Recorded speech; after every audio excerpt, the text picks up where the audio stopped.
Hello everybody, and welcome to today's review of Indiana Jones and the Dial of Destiny. It is the new film directed by James Mangold, starring Harrison Ford, Mads Mikkelsen, and Phoebe Waller-Bridge. This is the fifth installment to the Indiana Jones franchise, and once again we see Harrison Ford play the famous archaeologist who is on the brink of retirement. But before he can retire, he, alongside his goddaughter Helena, played by Phoebe Waller-Bridge, have to stop a mad Nazi scientist, played by Mads Mikkelsen, from using an ancient artifact known as the Dial of Archimedes, a mechanical device that seems to have the power to teleport you back in time. They have to stop him before he uses this device, otherwise it could spell trouble for the Allies during World War II. For a long time, everybody thought that The Kingdom of the Crystal Skull was going to be the last film in the franchise. It was a financial success back in 2008 when it was released in theaters. Unfortunately, it wasn't so much a critical success. Now, me personally, I have a soft spot for The Crystal Skull. It is the first Indiana Jones film I ever saw, and that's the movie that got me hooked to the franchise in the first place, so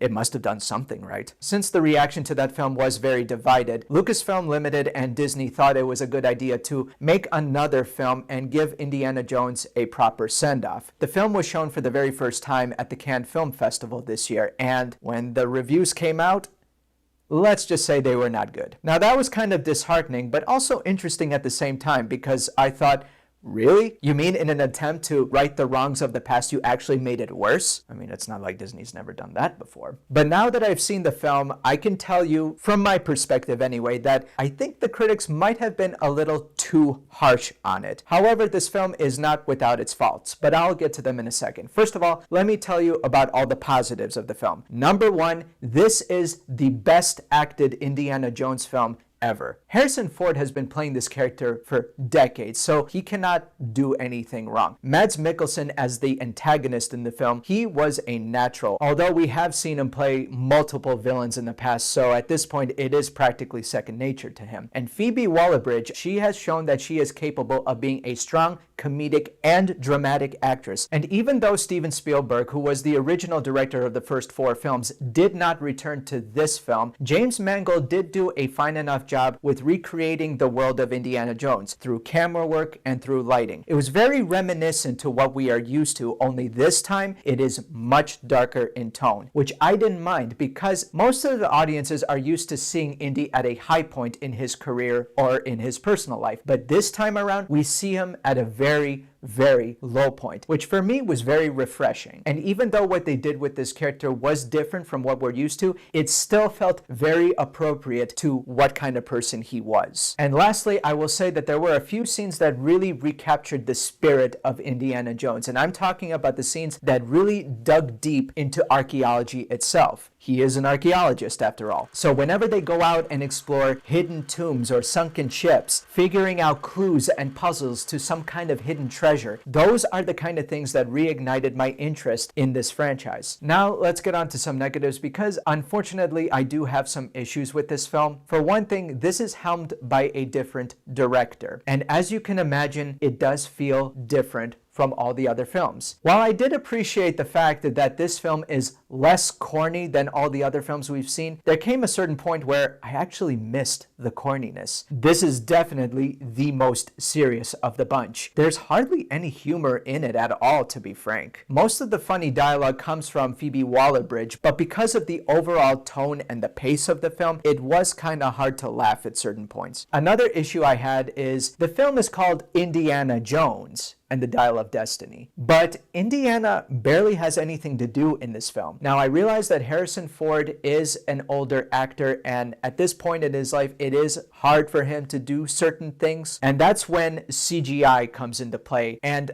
that is probably my biggest issue with this film. This film has too much CGI. Now, I'm sure a lot of you have heard, but for those of you who have not, at the beginning of the film, there is a prologue that takes place during World War II. At that point, Indiana Jones was a young person, and they used Harrison Ford in those scenes, but they completely de-aged his face to make him look younger. That was not so much of an issue. However, once he starts talking, once he starts moving, the magic fades away. His voice still sounded raspy as if he was an old man, and there were only certain things that they could get away with, like maybe Indy punching a guy. Those are simple things for him to do. But when it comes to him running on top of a moving train, that's when CGI really took over, and it took me out of the film. CGI is used extensively in this film in a very unrealistic way, and it's not their fault. It's all to do with the writing. The script has written a lot of action sequences that seemed far more fantastical than what they were able to pull off in the past. For example, there are scenes where Indiana Jones is scuba diving in a sunken ship and he is attacked by eels. In another scene, Helena is trying to jump on a moving airplane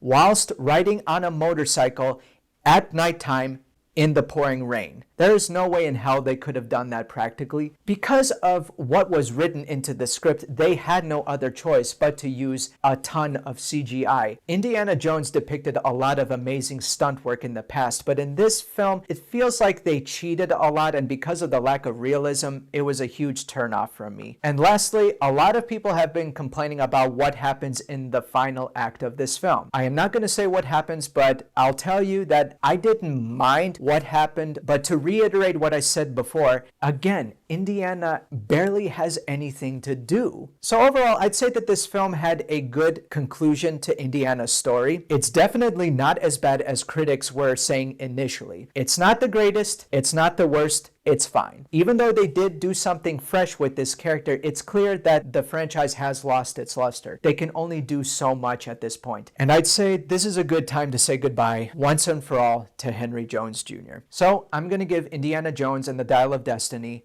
a B-. Thank you for watching my video, ladies and gentlemen. If you like this video, please subscribe to my channel, and I hope to see you again next time.